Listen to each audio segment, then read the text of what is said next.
नमस्कार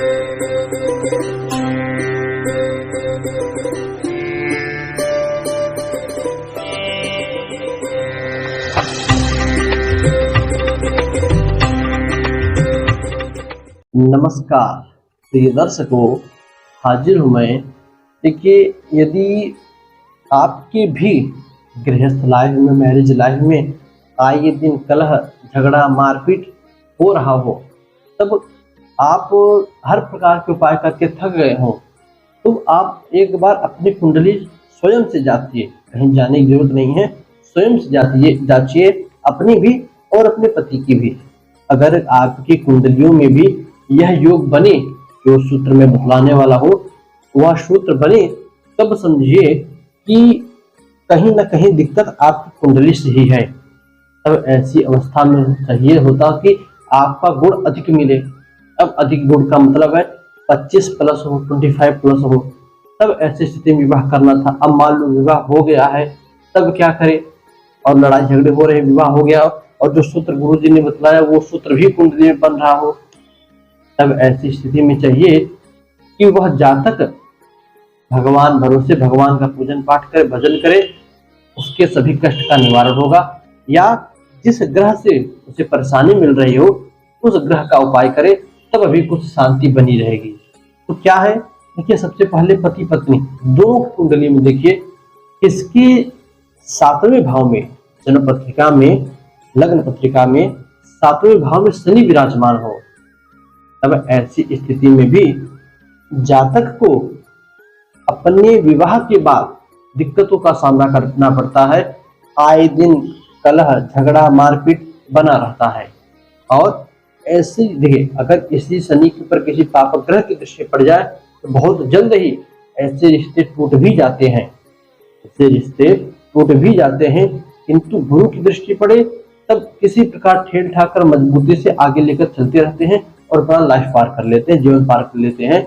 ऐसी स्थिति में विवाह हो गया हो, या पहले विवाह ही ना करे और मान लो हो भी गया हो, तो देखिए ये कुछ सूत्र आप समझिए एक प्रकार से कुंडली मिलान के हैं।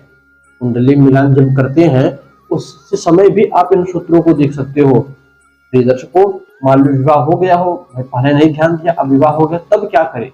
आप शनि का उपाय कीजिए, शंकर जी का पूजन कीजिए, आपको राहत मिलेगी और जो भी लड़ाई झगड़े होते थे उन सबसे भी मुक्ति मिलेगी। दूसरा है कि 7वें भाव में किसी पापक ग्रह की दृष्टि होना अथवा 8वें भाव में किसी पापक ग्रह का बैठना है। ठीक है, 7वां भाव तो समझ में आता है, 8वें भाव से क्या मतलब? देखिए, 8वां भाव देखा जाए तो लग्न में हमेशा जो दूसरा भाव होता है वह परिवार का भाव होता है। अब भावान के हिसाब से देखा जाए तो जो 7वां भाव है वह पति का हो गया, और पति से दूसरा गिनने पर पहला 7, दूसरा 8, 8वां भाव पति का परिवार हो गया, यानी आपका ससुराल हो गया। दिक्कत भैया आपके ससुराल से तो नहीं है, वहां से काना खुशी तो नहीं हो रहा, इसलिए 8वें भाव को भी देखना जरूरी है। 7वें भाव में किसी पापक ग्रह की दृष्टि तो नहीं है, अथवा 8वें में पापक ग्रह बैठा ना हो जो आपकी मैरिज लाइफ में पाप बन गया हो। ये दर्शकों, ऐसे लोगों के लिए ऐसी स्थिति बने, एक ही उपाय है, शंकर जी की शरणागति। शरण में जाइए उनके, तब संकटों का निवारण होगा। तीसरा जो सिस्टम बनता है जिसके कारण तनाव होता है घर में, वह है पति पत्नी दोनों की कुंडली में पापक ग्रहों की, अनिष्ट ग्रहों की दशा, अंतर दशा चलना। अब मान लीजिए पति की कुंडली में भी 7.5 चल रहा हो, पत्नी की भी कुंडली में 7.5 चल रहा हो, तब ऐसी स्थिति में भी भाई दोनों में 7.5 है तो मानसिक दिक्कत आएगी ही आएगी। अब मानसिक टेंशन के कारण दोनों में मतभेद होगा और बात तलाक तक आ जाती है। ऐसी स्थिति में आप देखिए कहीं 7.5 तक हिम्मत रही है, ये भी देखिए कहीं 6वें, 8वें, 12वें भाव स्वामी की दशा अंतर दशा ना चल रही हो, दशा अंतर दशा चल रही हो, तब भी ऐसे जातक को इन सभी दिक्कतों का सामना करना पड़ता है। ऐसी स्थिति में जिस ग्रह का दशा हो, अंतर दशा हो, 7.5 हो, उसका उपाय करे, शनि का उपाय करे 7.5 हो तो, और जिस ग्रहों की दशा अंतर दशा चले उनका उपाय करे। ये दर्शकों, ऐसा करने से आपको राहत मिलती है, जो मानसिक टेंशन है वह कम होता है। दर्शकों, इसी प्रकार यदि कलह का कारण दशा अंतर्दशा में सूर्य की दशा अंतर्दशा चल रही हो, तब ऐसी स्थिति में जातक को एक मुखी रुद्राक्ष धारण करना चाहिए। पति पत्नी दोनों को भगवान गौरी शंकर की पूजा करके एक मुखी रुद्राक्ष धारण करना चाहिए। दशा अंतर्दशा शनि की चल रही हो, 7.5 शनि की चल रही हो, जिससे कारण घर में परेशानी हो, तनाव बना हो, तब ऐसी स्थिति में जातक को 7 मुखी का रुद्राक्ष धारण करना चाहिए।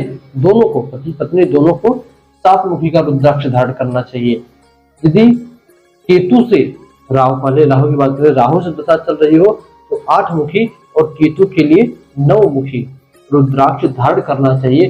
किसी भी प्रकार की दशा अंतर्दशा चल रही हो जिससे कि उन्हें परेशानी मिल रही हो, प्रिय दर्शकों, आप इन उपायों को करके पहले तो कुंडली में देखिए, ऐसे योग बने इन उपायों को कीजिए।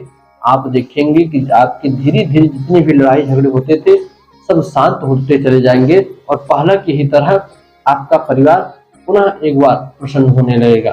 प्रिय दर्शकों, एक बार इस ज्योतिष के सूत्र को आजमाइए, आप इस पे 100% शो खरा पाएंगे।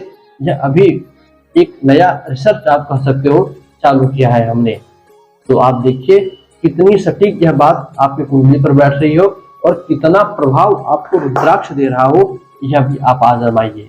बस आज के लिए इतना ही था, यही सूत्र था। आप इसको आजमाकर कमेंट में अवश्य बताइएगा। इजाजत दीजिए, पुनः मुलाकात होगी किसी नए वीडियो में नए टॉपिक के साथ। तब तक के लिए नमस्कार।